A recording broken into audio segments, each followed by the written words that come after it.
Hi అండి, నమస్తే. Welcome to my channel Shanti kitchen and blogs. ఈరోజు నేను మీకు పుదీనా రైస్ ఎలా ప్రిపేర్ చేసుకోవాలో చూపిస్తానండి.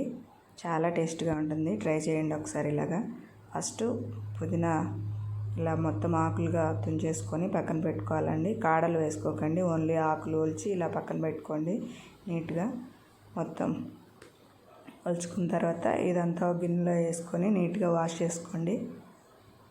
2-3 టైమ్స్ వాష్ చేసుకోండి. ఏదన్నా కొంచెం డస్ట్ అలా ఉంటే క్లీన్ అవుతుంది నీట్గా.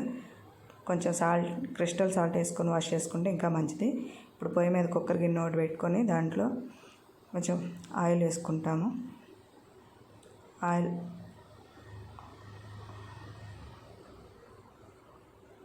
ఆయిల్ వేసుకున్న తర్వాత ఆయిల్ హీట్ అయ్యాక నా దగ్గర ఉన్న మసాలా దినుసులు వేసుకుంటున్నా అండి. కొంచెం ఏం లేదు, దాల్చిన చెక్క, అనాస పువ్వు, జాజికాయ, యాలకులు అవి కొంచెం లైట్గా తీసుకొని వేసుకోండి. బిర్యానీ ఆకు, జీడిపప్పు వేసుకోండి. చాలా టేస్టీగా ఉంటుందండి, బిర్యానీ స్టైల్లో వస్తుంది. ఇలాగని చేసుకుంటే ఒకసారి ఇలా ట్రై చేయండి.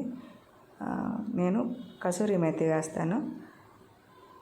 ఈ మసాలా దినుసులన్నీ వేసాక కసూరి మేతి ఆయిల్లో ఫ్రై అయితే అసలు స్మెల్ మామూలుగా ఉండదండి. చూడండి, చుట్టుపక్కల వాళ్ళందరూ అడగాల్సింది, వాళ్ళు నువ్వేం వంట చేసావని.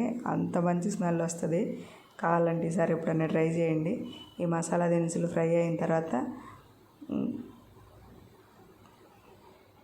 ఒక ఆనియన్, 2 పచ్చిమిర్చి, ఒక రెమ్మ కరివేపాకు, ఆనియన్స్, పచ్చిమిర్చి కట్ చేసి పెట్టుకున్నా అండి, అవి వేసుకొని ఫ్రై చేసుకోండి.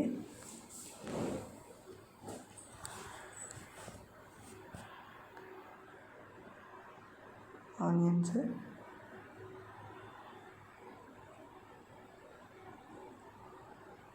ఇవి ఫ్రై అయ్యేలోపు ఇందాక వాష్ చేసి పెట్టుకున్నాం కదా పుదీనా ఆకు, అదంతా మిక్సీ జార్లోకి వేసుకొని మిక్సీ పట్టుకుందాం. ఇప్పుడు మిక్సీ పట్టేలోపు ఇవి కొంచెం ఫ్రై అవుతాయి. ఈ పేస్ట్ దాంట్లో వేసేసుకోండి. పేస్టు పచ్చివాసన పోయి ఆయిల్ పైకి తేలే వరకు బాగా వేయించుకోవాలండి, లేదంటే మళ్ళీ పచ్చి స్మెల్ వస్తుంది. ఆ స్మెల్, పచ్చి వాసన అంతా పోతే ఆయిల్లో ఫ్రై అయితే అప్పుడు పచ్చివాసన పోయి బాగా రైస్కి పడుతుందండి. ఇలా చేసుకుంటేనే చాలా బాగుంటుంది. కొంచెం వెల్లుల్లి పేస్ట్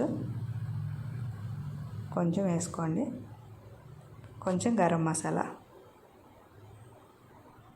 ఇవి రెండు కూడా వేసుకున్న తర్వాత కొంచెం ఒక 2 మినిట్స్ ఫ్రై చేసుకోండి.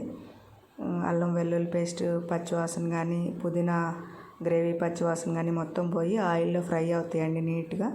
ఇప్పుడు మీరు రైస్ తీసుకుంటారు కదా, రైస్ క్వాంటిటీకి సరిపడా వాటర్, 1 గ్లాస్ రైస్కి 2 గ్లాసులు వాటర్, అలా ఎంత రైస్ తీసుకుంటే అంతకు సరిపడా వాటర్ యాడ్ చేసుకోండి.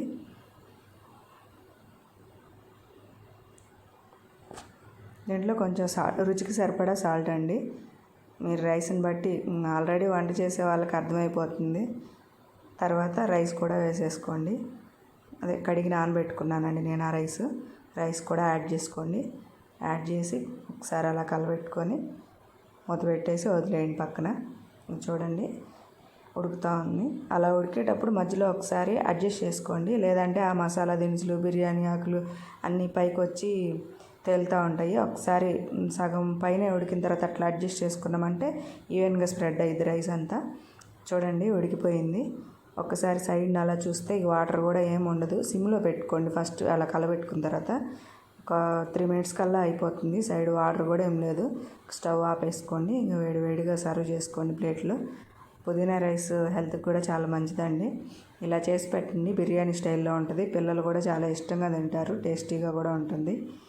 థ్యాంక్ యూ ఫర్ వాచింగ్ అండి. నా ఛానల్ని ఫస్ట్ టైం చూస్తున్నట్లయితే సబ్స్క్రైబ్ చేయండి. ఈ వీడియో నచ్చితే ఒక లైక్ చేయండి, షేర్ చేయండి.